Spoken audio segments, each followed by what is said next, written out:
பிஜேபிக்கு ஆதரவு, காங்கிரஸுக்கு ஆதரவு, அதிமுகவுக்கு ஆதரவு, திமுகவுக்கு ஆதரவுங்கிறது இல்லை. எங்கள் நாடார் சமுதாயத்தை புறக்கணிக்கக்கூடிய எந்த கட்சியாக இருந்தாலும் அதுக்கு சரியான பாடத்தை நாங்கள் புகட்டுவோம். அதே நேரத்தில் எங்கள் சமுதாயத்துக்கு மதிப்பளித்து கூடுதலாக சீட்டுகள் வழங்க இருக்கக்கூடிய கட்சிகளுக்கு, அதுவும் அவர்கள் அந்த வேட்பாளர்கள், இப்போ நாடாருன்னு சொல்லிட்டு இருக்கக்கூடிய வேட்பாளர்கள் எல்லாரும் மாற்றுக் கட்சிகளில் தான் இருக்காங்க. சமுதாயம் சார்ந்து உள்ள பிரச்சனைகளுக்கு குரல் கொடுக்கணும்.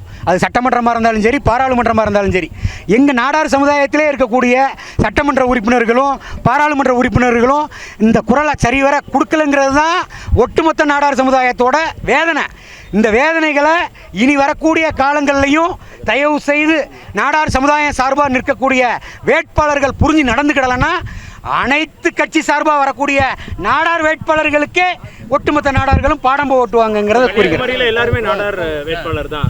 அதுக்கு உங்களோட ஆதரவு எப்படி? இல்லைன்னா இப்போ கன்னியாகுமரியில் பாஜக சார்பாக நிற்கக்கூடிய அண்ணாச்சி பொன் ராதாகிருஷ்ணன் அவர்களாக இருந்தாலும் சரி, காங்கிரஸ் சார்பாக நிற்கக்கூடிய அண்ணாச்சி வசந்தகுமார் அண்ணாச்சியோட பையன் விஜய் வசந்தண்ணனாக இருந்தாலும் சரி, அவர்களெல்லாம் பொதுவாகவே சமுதாயம் சார்ந்த ஒரு பிரச்சனையாக இருந்தாலும் சரி, சமூகம் சார்ந்து இருந்த பிரச்சனையாக இருந்தாலும் சரி, அவங்கெல்லாம் உண்மையிலே குரல் கொடுத்து முன்ன நின்று செய்யக்கூடிய நபர்கள் தான்.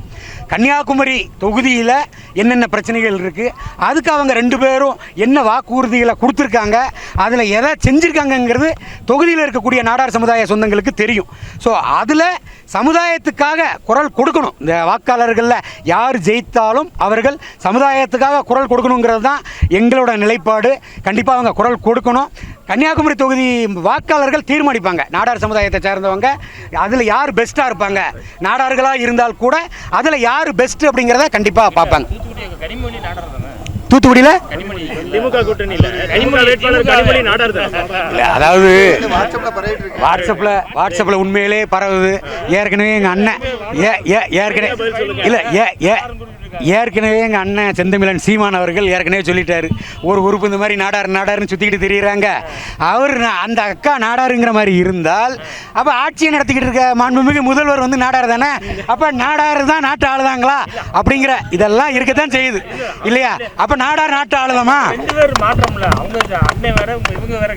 இல்லைண்ணா, அதாவது கனிமொழி அக்கா இப்போ திமுக சார்பில் தூத்துக்குடியில் போட்டி போடுறாங்க. அந்த திமுக சார்பில் போட்டி போடக்கூடிய அந்த கனிமொழி அக்காவுக்கு ஆதரவாக செயல்படுதே யார் சொல்லுங்கள்?